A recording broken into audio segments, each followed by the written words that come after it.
사람마다 소원을 가지고 살아갑니다. 소원이라는 것은 그 사람 마음에 있는 꿈이고 또 품은 이상이요, 자신이 바라는 목표가 바로 소원입니다. 근심 있는 사람은 평안하기 원하는 소원이 있고, 또 병든 사람은 건강하길 원하는 소원이 있고, 가난한 사람은 부유해지길 원하는 소원이 있습니다. 자녀의 소원, 사업의 소원, 진로의 소원 등 누구나 종류만 다를 뿐이지 그 마음의 소원을 갖고 살아갑니다. 사람은 그러나 들어주고 싶어도 못 들어주는 소원이 너무 많습니다. 그러나 하나님은 어떤 소원이라도 다 들어주십니다. 전능하신 분이기 때문입니다. 일찍이 한나는 아이를 소원할 때 하나님이 사무엘의 선지자를 자녀로 주셨습니다. 히스기야는 병들어 죽게 되었을 때 하나님께 매달렸습니다. 15년의 생명을 연장해 주셨습니다. 야베스는 태어나면서부터 기구한 운명으로 태어났습니다. 너무 가난하고 어렵고 힘들고, 그러나 그는 꿈을 품고 하나님 앞에 나와서 복의 복을 구할 때 하나님이 그 구하는 것을 허락하셨더라라고 했어요. 하나님은 자녀들의 소원을 들어주십니다. 여러분이 누굽니까? 하나님의 자녀들입니다. 우리 아버지입니다. 아버지께서 당당하게 아버지 앞에 소원을 구하시기를 바랍니다.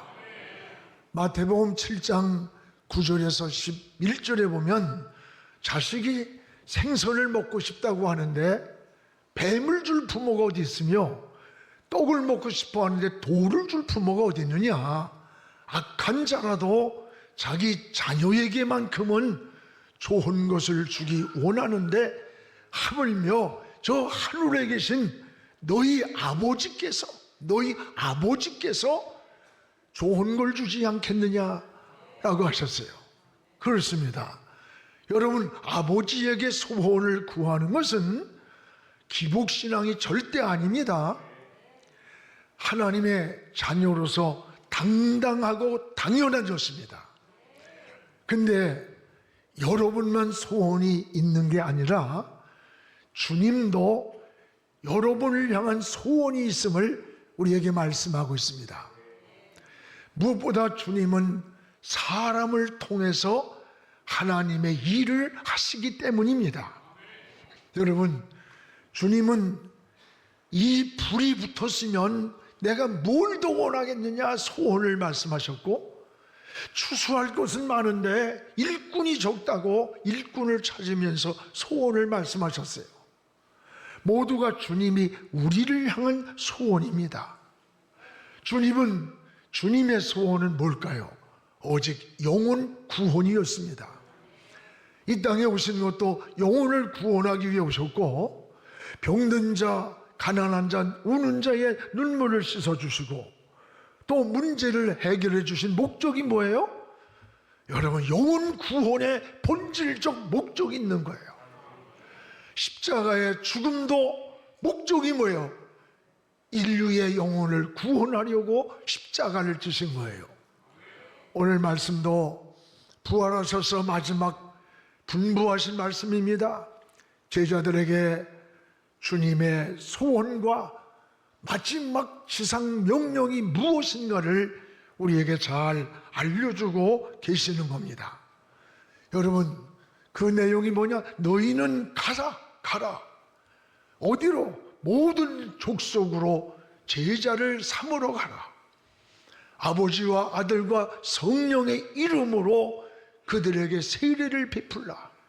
그리고 모든 것을 가르쳐 지키게 하라. 그리하면 내가 세상 끝날까지 너희와 항상 함께 있으리라 라고 약속을 하셨습니다. 여러분, 이 말씀은 주님의 마지막 소원이요, 우리를 향한 분부라고 말씀합니다. 한마디로 함축하면 영혼 구원이에요. 주님의 사역의 출발이 영혼 구원이었습니다. 마지막 소원도 영혼 구원이세요. 그러므로 구원받은 성도의 사명이 뭘까요? 바로 영혼 구원입니다. 수많은 선교사들이 여러분 풍토병에 걸리고 또 언어와 인종도 다른 이들을 위해서 생명을 아끼지 않고 초계처럼 버리는 것은 한 가지, 영혼을 보았기 때문에, 영혼을 구원하기 위해서요. 여러분 잘 아는 저 서울에 양화진에 가면 외국인 묘수가 있잖아요. 거기 가면 25살에 생을 마감한 여자 선교사 루비 캔드릭의 비속이 있는 걸 보게 됩니다. 캔드릭의 묘비에 이런 글이 기록되어 있습니다. 여러분 가보세요. 내게 1000개의 생명이 있다면 모두 조선을 위해 다 바치겠다. 캔드릭은 1907년 조선 땅에 왔습니다. 그러나 급성맹장염으로 쓰러져서 젊은 25세 나이에 하나님의 부름을 받게 되었어요.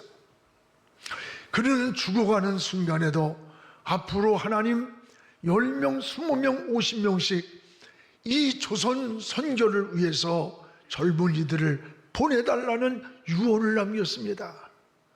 그녀의 유언은 20명의 청년들이 선교사로 헌신하고 이 조선 땅에 오게 되는 동기가 되었습니다. 다음은 그녀가 그의 부모에게 마지막으로 보낸 편지 내용 가운데 일부입니다.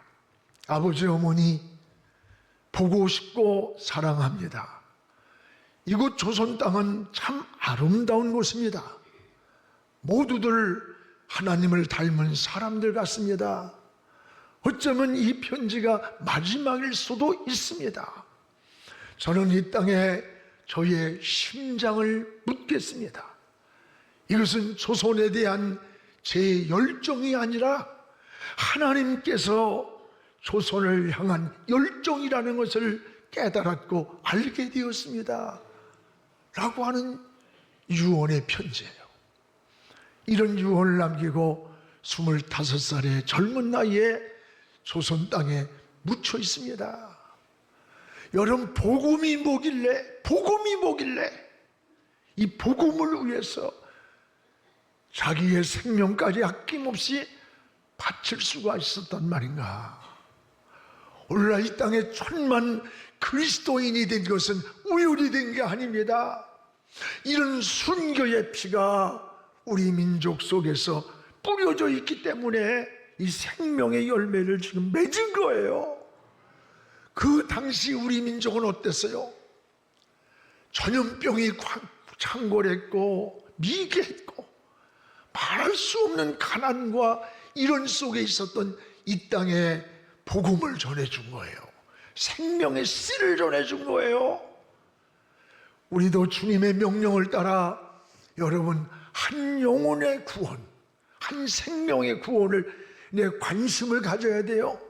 우리는 이제 11월, 12월을 놓고 우리가 더도 말고 한 사람씩 내 가정 안에서 아직 주님을 알지 못하는 영혼들, 내 학교에서 동료들, 직장에서 친구들, 이들에게 한 영혼에게 생명을 전하기로 했습니다. 부활의 주님의 마지막 소원이 뭐예요? 영혼 구원이에요. 부활의 주님의 마지막 소원을 바로 여러분을 통해서 이 땅에서 이루기를 원하시는 겁니다. 무엇보다 주님은 모든 사역을 제자들에게 위임을 했습니다. 직접 일하지 않고 제자들에게 위임을 했어요. 우리 16절 오늘 본문 말씀을 함께 읽겠습니다. 11 제자가 갈릴리에 가서 예수께서 지시하신 산에 이르러, 여기 보니까 11 제자가 갈릴리에 갔다.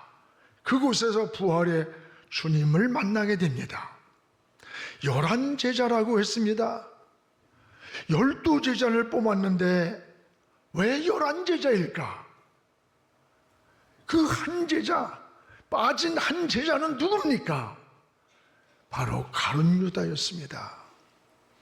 사도행전 1장 17절에서 18절에 보면 유다는 제자로서 있어야 할 자리에 없었습니다. 쓰임받을 자리에 없었습니다. 제자로서 받을 축복과 영광의 자리를 빼앗겼습니다. 왜 유다가 이 자리에 없었을까? 마가복음 14장 1절에 11절에 보면 돈을 받고 예수님을 팔아먹었어요. 돈에 눈이 어두웠어요. 유다는 결국 마귀에게 속았습니다. 여러분, 독 중에 가장 무서운 독이 살무사보다 더 무서운 게 돈독이래요. 돈독이 흐르면 배는 게 없는 거예요. 전에 여러분 잘 아는 기사가 있었어요. 어머니와 형을 죽인 그 범인을 잡고 보니까 바로 작은 아들이었습니다.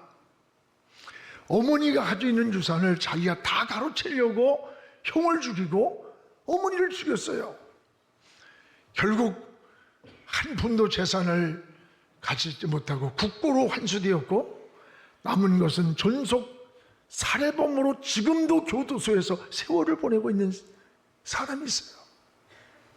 지금 여러분, 무서운 범죄 중에 가족 안에서 일어나는 존속 살해 범죄가 57.4%라고 그래요.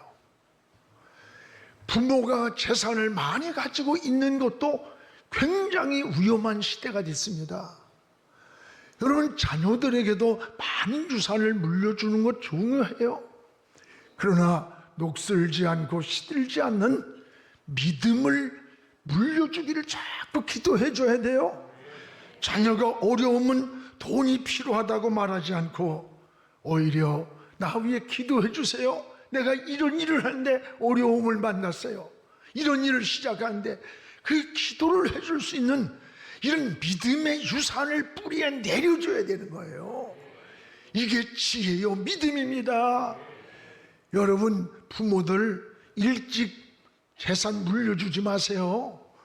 여러분, 물려주고 나서 나중에 바닥났을 때 노년애가 병들고 어려우면요 다 가지고 가고 병원비 안 내려고 다 가지고 왔는데도 알아서 해줄 것 같지만 자 요양원에 마치 시체 버린 곳 같은 데다가 가서 처박아 놓고 죽을 시간 기다려요. 이게 현실이에요, 현실. 정신들 똑바로 차려요. 정신들 왜 줘? 새끼들한테. 지 새끼들은 지들이 알아서 하는 거지. 나는 지금도요 우리 애들한테 용돈을 받아요. 용돈. 뭐 어렵든 말든 시작하자마자 결혼하는 날부터 용돈 얼마 할래? 시작할래? 100불씩 받아. 100불씩 하나?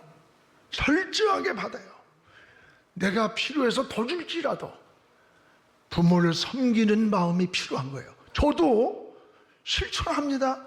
전 개척할 때부터 지금까지 40몇 년 동안을 우리 어머니가 돌아가시기 전까지 드렸어요. 우리 집만 드리면 집사람이 가만히 있겠어. 처갓집에도 똑같이 드렸어. 돌아가실 때까지.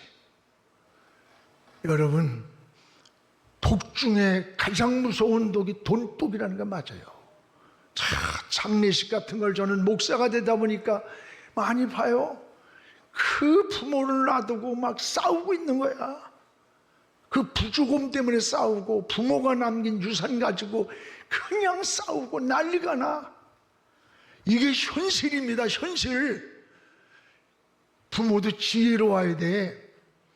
여러분이 쓸 거 다 쓰도록 해놓고 다 공중해놓고 죽으면 뜯어봐라래. 그리고 줄 걸 주면 되는 거예요. 그래요, 안 그래요? 이거요 절대 기대하지 마세요. 절대 기대하지 마세요. 뭐로 기대를 해? 여러분, 항상 기대하는데 상처를 받는 거예요.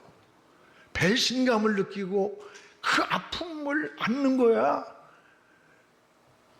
당시에 돈꾀를 맡을 정도로 신임받던 유다, 돈이 눈을 가리워버렸고 선악을 분별을 잃고 제자의 자리도 빼앗겨 버렸어요. 여러분, 사명을 상실한 유다의 말로를 사도행전 1장 18절에 표현조차 하기 어려운 끔찍한 유다의 말로를 리얼하게 소개하고 있잖아요. 사명을 버리고 하나님을 떠난 인생의 말로가 어떤 것인가를 우리에게 보여주는 그런 말씀인 거예요. 유다는 은혜로 시작했습니다. 그러나 불행으로 끝났습니다. 제자의 축복으로 시작했습니다. 그러나 비참한 말로로 끝이 났습니다. 사람은 시작도 중요하지만 결과는 더 중요한 거예요. 탐욕에 빠진 유다의 말로는 너무나 불행했습니다. 성경에도 성령으로 시작을 했는데 육체로 마치는 자가 있다고 했습니다. 여러분, 주님은 유다를 향해 마가복음 14장 21절에 이 사람은 차라리 나지 않았으면 좋을 뻔한 사람이다. 차라리 태어나지 않으면 좋을 뻔했다. 저는 이 말씀을 다시 돌이켜 나를 향해서 저 사람은 목사가 되지 않으면 좋을 뻔했다. 저 사람은 장로가 되지 않으면 좋을 뻔했다. 저 사람은 지도자가 되지 않았으면 나라라도 잘 될 것이다. 이런 게 있을 수 있는 거예요. 사람은 앞모습보다 뒷모습이 더 아름다워야 돼. 떠난 후에 아쉬운 사람, 취했던 사람, 보고 싶은 사람, 훌륭했던 사람, 그리운 사람이 되어져야 되는 거예요. 이게 우리의 삶의 지혜라는 것을 깨닫기를 주의 이름으로 축원합니다. 또 하나, 11 제자를 만난 주님은 제자들에게 3가지 사명을 분부했습니다. 그 3가지 사명이 뭔가 오늘 19절을 함께 읽겠습니다. 그러므로 너희는 가서 모든 민족을 제자로 삼아 아버지와 아들과 성령의 이름으로 세례를 베풀고, 여기 보면 하나는 가라고 하셨어요. 어디로 가라는 겁니까? 모든 족속으로 향해 가라는 거예요. 여러분, 가라는 데 멈춰 있으면 안 됩니다. 또 하나는 제자를 삼고 그들에게 세례를 주어 하나님의 자녀됨을 보증하라는 거예요. 또 하나는 가르쳐 지키게 하라.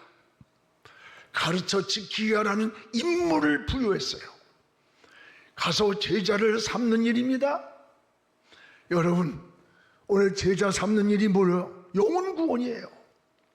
잃은 양을 찾으러 가야 되는 거예요.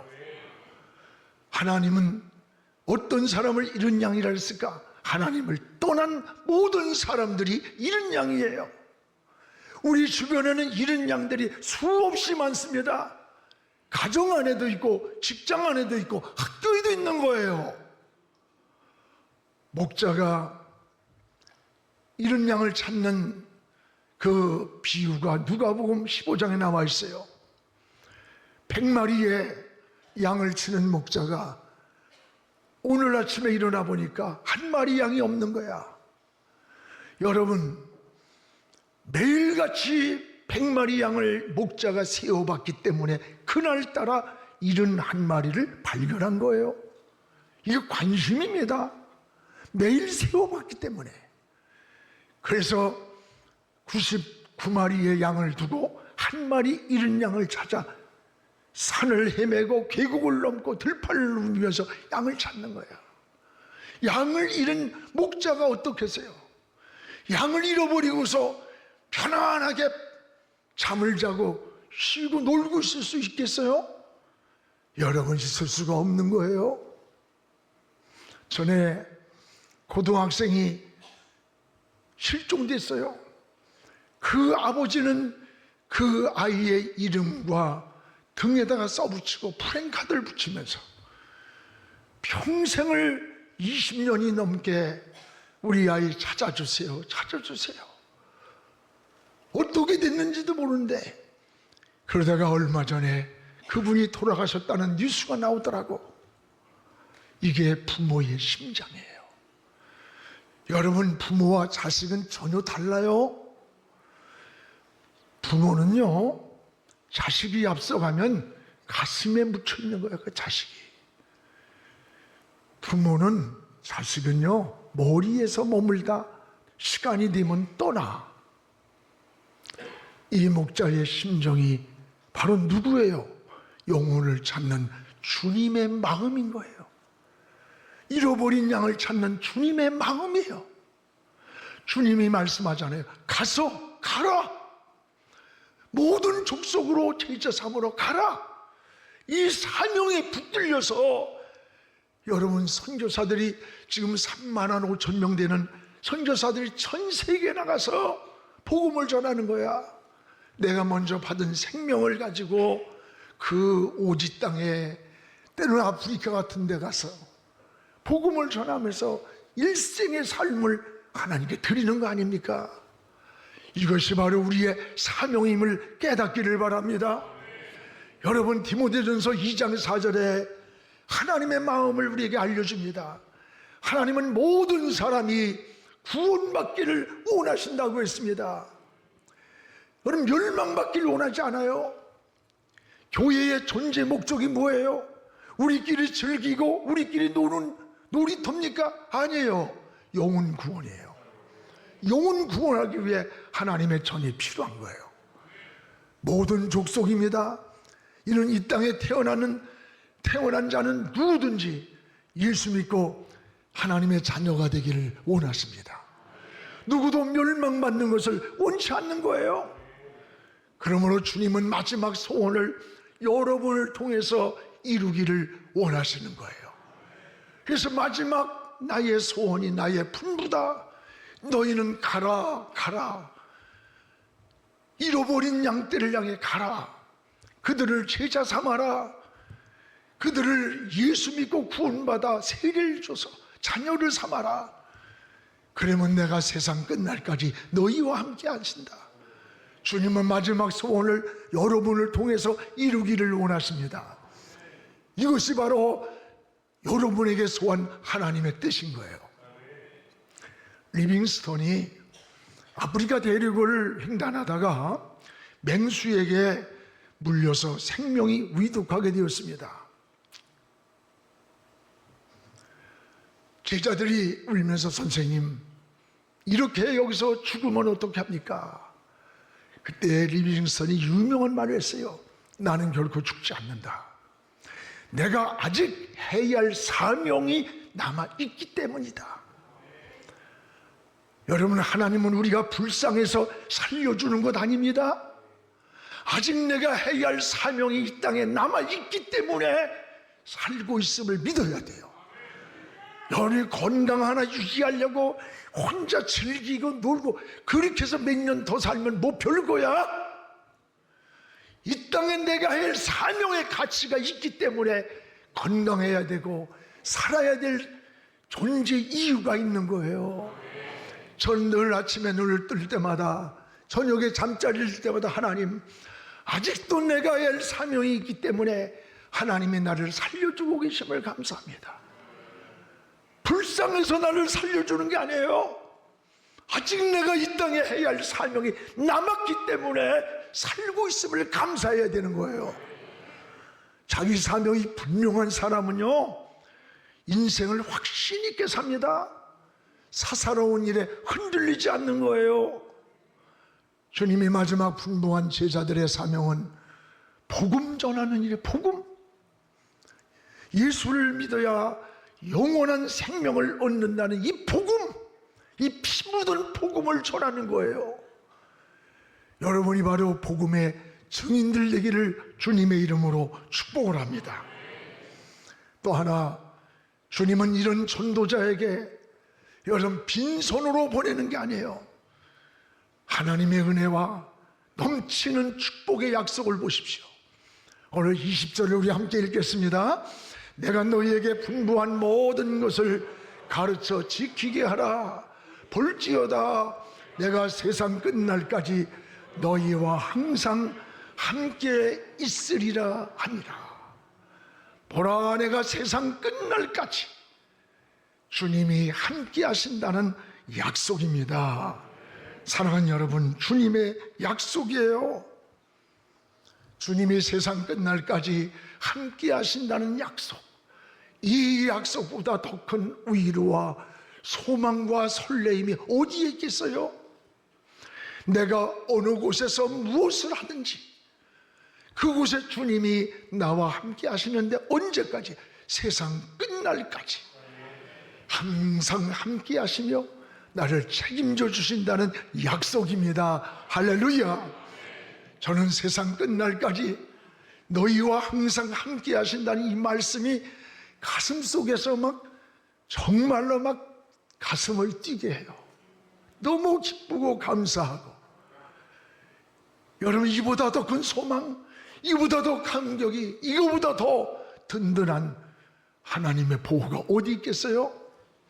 우리 주님은 사명을 따라 사는 여러분과 세상 끝날까지 함께 하심을 믿으시기를 주의 이름으로 축복을 합니다. 사랑하는 성도 여러분, 여러분이 잘 만나는 사람들에게 담대하게 예수는 희망이고 예수는 생명이야, 예수 믿어야 돼, 담대하게 복음을 전하시기 바랍니다.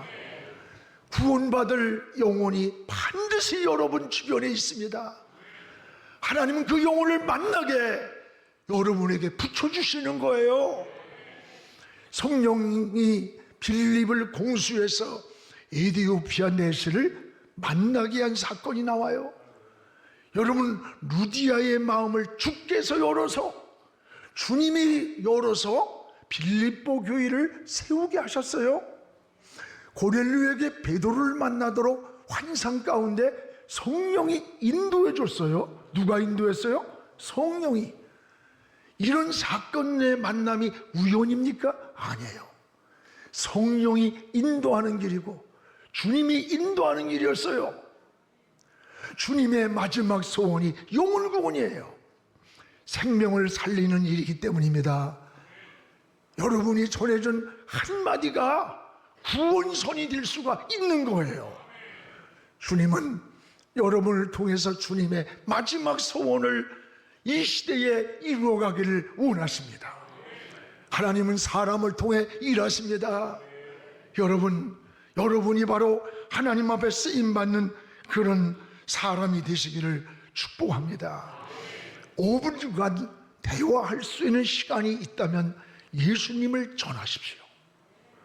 여러분, 전하는 것은 우리의 사명입니다. 그 영혼을 구원하는 것은 주님이 하실 일이에요. 우리가 안 믿는다 평가하지 마세요. 그건 주님만 하시는 거예요. 전하는 것은 우리의 사명이고 그 영혼을 구원케 하시는 것은 우리 주님이 하실 일이에요. 볼지어다 내가 세상 끝날까지 너희와 항상 함께 있으리라. 할렐루야. 기도하겠습니다. 살아계신 우리 아버지 하나님, 고맙습니다. 예수님의 생명을 누군가 전해주어서 예수 믿고 구원받아 1000만 그리스도인이 한국 땅에 이루어졌습니다. 오늘 우리도 예수의 생명을 전하는 자가 되게 하시고, 우리 가족 안에도, 우리의 친구 안에도, 직장 안에도, 학교에도 수없이 많은 영혼들이 있습니다. 그들에게 예수의 생명을 전하게 하옵소서. 그리스도의 생명에 피 묻은 복음을 증거하게 하소서. 전하는 일은 우리의 사명이지만 그를 구원케 하시는 일은 주께 있사오니 주의 손에 맡기게 하시옵소서. 그래서 이 해가 가기 전에 만물이 좋은 열매를 맺듯이 우리도 주님 앞에 영혼의 생명의 열매를 맺어 하나님 앞에 드리는 귀한 삶이 되게 은혜를 내려 주시옵소서. 예수님 이름으로 기도하옵나이다. 아멘.